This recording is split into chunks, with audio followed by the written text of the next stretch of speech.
Check out carmarshal.com. The link is in the description. They help support us. A York Regional Police officer's comments on marijuana to a group of high school students here in Aurora has some health officials and pot activists looking to clear the air tonight. This after an officer allegedly told a group of teens that smoking marijuana lowers testosterone and, quote, doobies make boobies. That's beautiful. The community with a little bit of the giggles tonight, along with shock over some misinformation about marijuana that was shared to 100 high school students last week. If you were sitting there in this big health discussion about marijuana and you heard a police officer say that, what would you think? I would think it's a bit strange that he'd make something up for a conference like that. An officer allegedly making the doobies make boobies comment during the Catholic School Board's annual Drug Awareness Power conference last Thursday. The drug recognition officer was part of a panel alongside officials from CAMH and York Region Public Health. When asked whether the pros of legalizing marijuana outweigh the cons, the officer reportedly told students that cannabis lowers testosterone levels in the body, adding they're finding 60% of 14-year-olds are developing breasts. Not true, says both CAMH and the public health nurse sitting on the panel that day. Currently, there is not enough conclusive evidence to suggest that direct correlation. Marijuana, the burning weed with its roots in hell. The officer's comments on cannabis causing a huge backlash online, even reminding some of the 1936 American propaganda film Reefer Madness. York Regional Police tweeting today, "We're no health experts, but we're pretty sure getting high does not cause enhanced mammary growth in men. We are aware of the misinformation about cannabis that was unfortunately provided to the community by our officers. We're working to address it." I'm surprised to hear this kind of outdated reefer madness in a period where we're supposed to be legalizing cannabis and being honest about it. Marijuana activist Jody Emery says kids can always see through the smoke and mirrors. The biggest danger of exaggerating fears and lying outright is that young people won't trust you when you're giving them true information and legitimate warnings. The York Catholic District School Board telling City News in a statement they regret that information was shared and they will follow up with students with their own cannabis correction. That's the thing. I'd think, that doesn't seem right, but probably most people would probably just go with it because they're hearing it from someone they trust. York Regional Police did not want to go on camera tonight about their talk gone awry. However, they did tell City News that they apologize for the information put out by the officer and that they are looking into his comments. In Aurora, Amanda Ferguson, City News.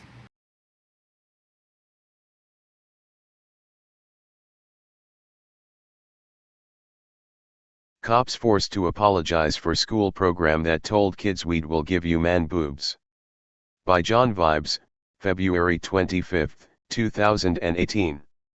In light of recent cannabis legalization measures, representatives of the York Regional Police Department gave a presentation at local schools on the subject, but were quickly forced to apologize and admit that they are no health experts. During the presentation, officers made a variety of false claims, most notably that smoking marijuana causes enlarged breasts in men and boys. School resource officer Nigel Cole told the students that, "You have peer pressure and drug dealers telling you about the great effects of marijuana, but I'm here to tell you there are some very negative effects. There are studies that marijuana lowers your testosterone, we call it doobies make boobies. We're finding 60% of 14-year-olds are developing boobies. There's a greater chance of having depression, anxiety, bipolar or schizophrenia. There are addictive qualities, psychosis risks, and it's been proven to disrupt the neural pathways. The problem is, all this research has not had a chance to catch up to the laws." Cole also said that cannabis was worse than alcohol, using entirely false statistics. Studies have shown half a joint is equivalent to 7 alcoholic beverages. You will not be able to walk a straight line. You will not be able to touch your finger to your nose. It's incredible how much marijuana and all drugs impact your ability to operate a motor vehicle, he said. Cole added that he was just giving his personal opinion. Some of the officers had different opinions. Officer Doug McRae admitted that legalization was a good thing, but still insisted that cannabis causes psychotic episodes. They were having these same conversations in the 1920s when they legalized alcohol. It's inevitable, it's going to happen. In my experience as a police officer, the worst I've come across with people who are high on marijuana is they want to hug you. They're really laid back unless they are the 1 in 7 or -8 who has a psychotic episode, McRae said. The full transcript of the question and answer session was published by the York Region newspaper, and not soon after the police were offered to issue an apology. The York Regional Police made a post on Twitter that said, "We're no health experts, but we're pretty sure getting high does not cause enhanced mammary growth in men. We are aware of the misinformation about cannabis that was unfortunately provided to the community by our officers. We're working to address it." York Regional Police. Heavy checkmark. At YRP. We're no health experts, but we're pretty sure getting high does not cause enhanced mammary growth in men. We are aware of the misinformation about cannabis that was unfortunately provided to the community by our officers. We're working to address it. 2:49 p.m., February 20, 2018.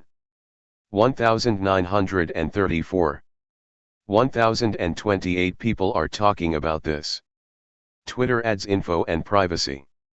If they aren't health experts, then why are they pretending to be? Dr. Ian Mitchell, an emergency physician at Royal Inland Hospital and a clinical associate professor of emergency medicine at UBC, told Global News Radio that these statements were flat-out lies. That is completely wrong. I don't know where he has come up with that statistic, it's complete nonsense. There's no evidence this is the case. This is just urban mythology that has been repeated and repeated onwards. It's really irresponsible for police officers to be telling youth this and not having someone else to be able to correct this information, Mitchell said. The science is actually on the side of cannabis, as many recent studies have shown it to be far less dangerous than alcohol. Just like prescription pills and tobacco, alcohol is seen as more socially acceptable in American society because the government approves of it. However, these substances are largely more dangerous than many of the illegal drugs that people have a deep fear of. County, this is Charlotte County Cop Watch, and I wanted to explain what fair use is. You can use pieces of news articles if you're doing it for news reporting, you have commentary, and you're doing it for education purposes. So that's what fair use is, as you can see right here.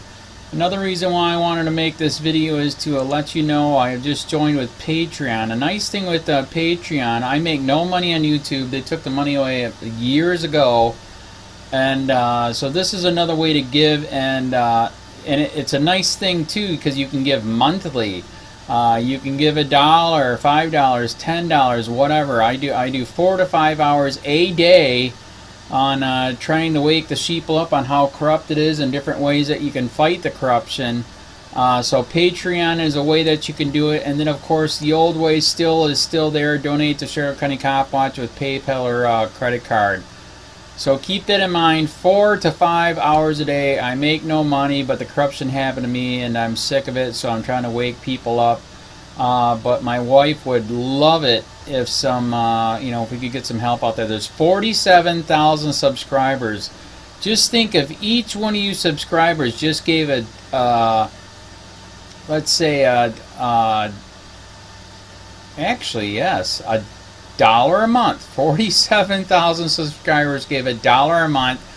That would be awesome. That's not going to happen. But anyways, that would be great if it did happen. But do the math in your head. Just think about it. Like I said, 4 to 5 hours a day. I get no money from YouTube. YouTube has gone nuts. You can't do anything anymore. They're taking the money away everywhere. So these are a couple different ways that you can still help out with all this time that I put in. And as you know, I'm in a special situation where, at least I can do it. 4 to 5 hours a day.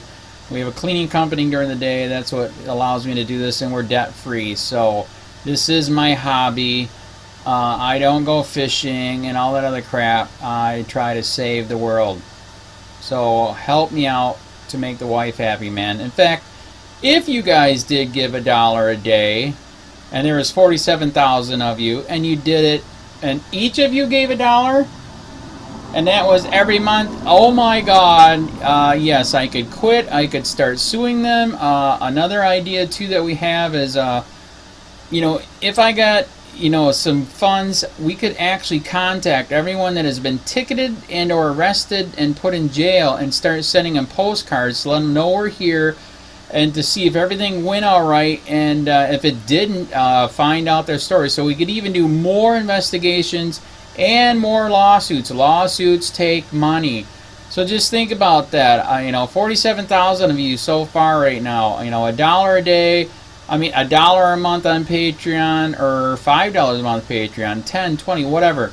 Just do the math in your head. Help out. This is a lot of work every single day. Thanks.